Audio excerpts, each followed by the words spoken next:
by the call. Kuna watu dunia hii mwito hautawahi wakubali. And I'm so sorry Mheshimiwa Rais, hao wanajua I'm a live member of ODM party. Na hiyo shida ninakula kwa sababu Raila alituacha kwa mikono. Na hiyo ndio vita ambayo tumekuwa nayo na Mheshimiwa Ishongwa na Mheshimiwa Kawanjiku, lakini tulisameheana. Sababu mimi nimemwambia baba ametuacha broad base, sasa mimi nisisumbulie. Na nikaambia washirika wangu, niliwaambia sikuambia.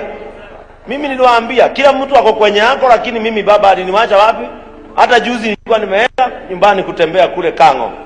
Kwa sababu tuliachwa hapo.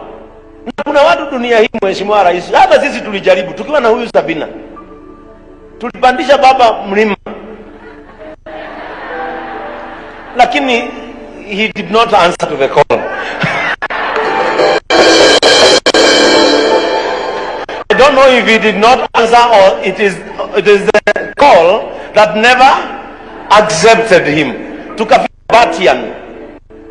Tulipopanda Mount Kenya ikafika Batian, Sabina akanyoroka.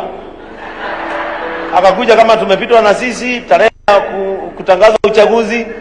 Sisi tu tukatulia na nikaandika kwa Facebook yangu, nikaweka picha yako, nikakutia moyo uendelee. Alafu hapo chini nikaambiwa nyamaza.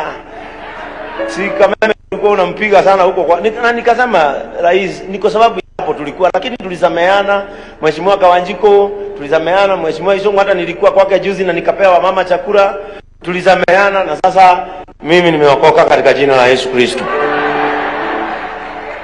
To read in the book of John chapter 21 verse 15, alafu nimalizia hapo. Ambia mwenzako be ready